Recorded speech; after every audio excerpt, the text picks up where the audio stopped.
اعوذ باللہ من الشیطان الرجیم بسم اللہ الرحمن الرحیم الحمدللہ رب العالمین هو السمیع العلیم اللہم صلی علی محمد النبی الکریم وعلی آلہ وصحبہ اجمعین۔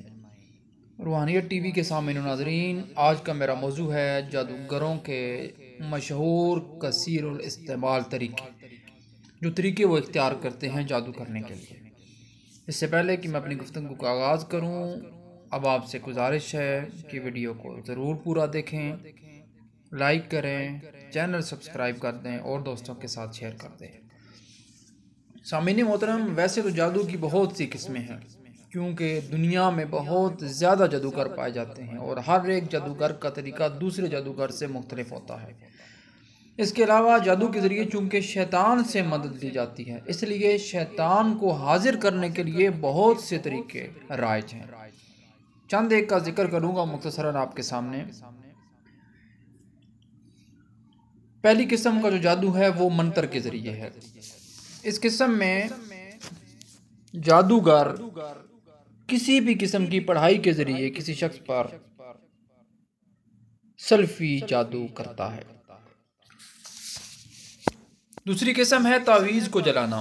بعض دفعہ خاص قسم کا تعویذ لکھ کر اسے جلانے سے مطلوبہ شخص پر جادو کیا جاتا ہے۔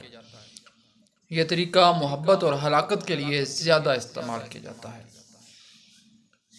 بعض خاص قسم کے مقاصد کے لیے جادوگر تعویذ لکھ کر اسے زمین میں، قبر میں، مطلوبہ شخص کے گھر میں یا اس کے راستے میں دفنا دیتا ہے۔ ایسے تعویذ ہلاکت کے لیے، جدائی کے لیے اور محبت کے لیے استعمال کیے جاتے ہیں۔ بعض جادوگر قرآن حکیم کو معاذ اللہ نعوذ باللہ جوتا بنا کر پاؤں میں پہن لیتے ہیں اور اسے پہنے کسی ناپاک جگہ پر بیٹھ کر اپنا ناپاک کلام پڑھتے ہیں۔ شیطان کو خوش کرنے کے لیے ایسے جادوگر بعض اوقات اپنی محرمات سے، محرم عورتوں سے بدکاری، لواطت اور دین اسلام کو گالیاں بھی دیتے ہیں۔ بعض جادوگر قرآن حکیم کی آیات کو حیض کے خون سے یا الو کے خون سے یا کسی اور ناپاک خون سے نعوذ باللہ معاذ اللہ لکھتے ہیں اور اس پر پھر اپنے کفریہ الفاظ پڑھ کر یہ لوگ پھونکتے ہیں۔ بعض جادوگر مطلوبہ شخص کے نام پر کپڑے کا ایک پتلا بناتے ہیں۔ کپڑے کا ایک پتلا بنایا جاتا ہے اور اس کو جن اعضاء کی بیماریوں میں مبتلا کرنا ہو، ان اعضاء میں سوئیاں چبو کر وہ پتلا وغیرہ کسی قبر میں، کسی ویران جگہ میں دفن کر دیتے ہیں۔ یہ جادو بھی ہلاکت کے لیے اور بیماریوں کے لیے استعمال کیا جاتا ہے۔ سامعین محترم، بعض جادوگر تعویذوں کو بہاتے ہیں۔ ایک طریقہ ہے کہ تعویذوں کو پانی کے اندر بہا دینا، اس سے مختلف قسم کے مقاصد حاصل کیے جاتے ہیں۔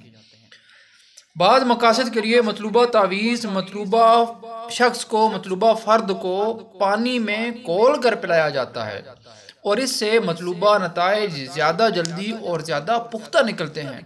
یہ طریقہ محبت کے لیے، ہلاکت کے لیے، بیماری وغیرہ کے لیے کیا جاتا ہے۔ بعض دفعہ جادوگر کسی چیز پر پڑھائی کر کے دے دیتا ہے کہ مطلوبہ شخص کو یہ کھلا دیا جائے۔ محبت کے لیے، بیماری کے لیے، ہلاکت کے لیے اور نفرت کے لیے ایسے عملیات بہت ہی عام ہیں۔ بعض عملیات میں جادوگر کسی کھانے پینے کی چیز میں ہندوؤں کی مڑی سے مردوں کو جلانے والی راکھ لا کر مطلوبہ شخص کو کھلاتا ہے۔ ایسا عمل ہلاکت اور بیماری کے لیے کیا جاتا ہے اور نہایت خطرناک بھی ہوتا ہے اور اس کا علاج بھی سامعین بہت ہی مشکل ہے۔ بعض مقاصد کے لیے جادوگر کوئی تعویذ لکھ کر سائل کو دے دیتا ہے کہ اسے اپنے گھر میں، ویرانے میں، قبرستان میں یا مطلوبہ شخص کے گھر کے پاس لٹکا دو۔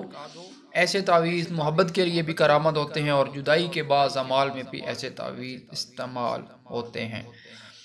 جو میں نے آپ کو پتلے میں سوئیاں چبونے والا عمل بتایا ہے سامعین، یہ بعض دفعہ اگر یہ زیادہ عرصہ گزر جائے اور سوئیوں کو زنگ لگ جائے، سوئیوں کو زنگ لگ جانے کے بعد ایسے جادو کا علاج، ایسے متاثرہ شخص کا علاج انتہائی مشکل بلکہ بعض اوقات ناممکن ہو جاتا ہے۔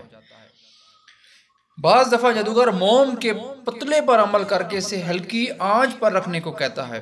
جوں جوں اس کو تپش پہنچتی ہے توں اس کا اثر مسحور پر ہوتا ہے۔ اگر محبت کے لیے ایسا عمل کیا گیا ہو تو اس کے دل میں طالب کے لیے محبت، کشش، تپش اور بے قراری پیدا ہوتی ہے، اور اگر ہلاکت اور بیماری کے لیے کیا گیا ہو تو اسے طرح طرح کی جسمانی بیماریاں لاحق ہوتی ہیں اور وہ بستر سے لگ جاتا ہے۔ پھر ایک عمل ہوتا ہے، اس سے کہتے ہیں ہنڈیا کو چلانا یا مٹھ کو چلانا، ایک نہایت خطرناک اور مہلک عمل ہے۔ اس عمل سے مطلوبہ شخص منٹوں میں ہلاکت کا شکار ہو جاتا ہے۔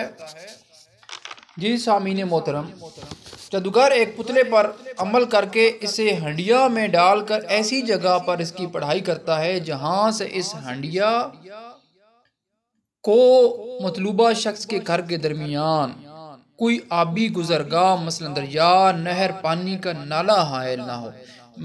مطلب جہاں پر وہ بیٹھ کر عمل کر رہا ہے اس کے اور مطلوبہ شخص اس پر جادو کرنا ہے، اس کے گھر کے درمیان کوئی دریا، نہر یا پانی وغیرہ کا نالا نہ ہو۔ اس عمل سے وہ ہنڈیا ہوا میں اڑتی ہوئی مطلوبہ شخص کے گھر تک پہنچتی ہے اور اس کی چھت کے قریب پہنچ کر باقاعدہ مقامی زبان میں ہدف کو چیلنج کرتی ہے کہ میں آ گئی ہوں، تو اگر اپنا بچاؤ کر سکتا ہے تو کر لے۔ اس آواز کے ساتھ تڑام کے ساتھ وہ ہنڈیا کر کے چھت پر یا اگر سین ہو تو سین میں گر کر پھٹ جاتی ہے۔ اس کے پھٹتے ہی مطلوبہ شخص کا دل یا جسم کا کوئی اور عضو پھٹ جاتا ہے اور وہ ہسپتال پہنچنے سے پہلے ہی اس کی موت واقع ہو جاتی ہے۔ منزل اور آیت الکرسی کا چلہ مکمل کرنے کے بعد اگر خدا نخواستہ کسی عامل کو ایسی ہنڈیا کا سامنا کرنا پڑ جائے، خواہ وہ اس پر حملہ آور ہو یا کسی اور پر حملہ آور ہو، تو وہ عامل شہادت کی انگلی سے اس ہنڈیا کو کچھ پڑے بغیر اشارہ کر کے یہ کہے کہ جس طرف سے آئی ہو واپس پلٹ جاؤ، تو وہ ہنڈیا جادوگر پر واپس پلٹ جاتی ہے اور اسے بچنے کا موقع بھی نہیں دیتی۔ سامعین، بعض عملیات ایسے ہیں جو جادوگر بکرے کی سری پر کرتے ہیں۔ ان میں سے زیادہ تر بیماری اور ہلاکت کے ہوتے ہیں۔ یہ سری قبر میں بھی دفنائی جاتی ہے اور یا ویرانے میں بھی یا مطلوب کے راستے میں پھینکی جاتی ہے۔ جس شخص پر جادو کرنا مقصود ہو اس کے راستے میں بھی پھینکی جاتی ہے۔ ہلاکت اور بیماری کے بعض عملیات گدھے کے چمڑے پر کیے جاتے ہیں۔ گدھے کے چمڑے پر دماغ کو معاف کرنے کے لیے متاثر یا خراب کرنے والے یا کسی کو محبت میں دیوانہ بنانے والے عملیات کیے جاتے ہیں۔ بیماری اور ہلاکت کے بدترین عملیات میں سے ایک یہ بھی ہے کہ جادوگر الو کے خون سے کاغذ پر تعویذ لکھ کر اس کو استعمال میں لاتا ہے۔ الو کے خون سے محبت اور تسخیر کے عملیات بھی کیے جاتے ہیں۔ الو کے خون کی طرح الو کی چمڑی پر بھی تعویذ لکھا جاتا ہے اور اسے بھی متعدد مقاصد میں استعمال کیا جاتا ہے۔ تسخیر و محبت کی عملیات میں جادوگر عورتوں سے ان کی ماہواری کا خون منگوا کر اس پر عمل کرتے ہیں اور اسے جلا کر اس کی راکھ کو شربت میں ملا کر خاوند کو یا پھر مطلوبہ شخص کو جس کو وہ اپنی محبت میں گرفتار کرنا چاہتی ہے اس کو پلانے کا کہتے ہیں۔ سامعین محترم، مزید ویڈیو کے ساتھ انشاءاللہ حاضر ہوں گا۔ اپنا خیال رکھیے گا۔ اللہ حافظ۔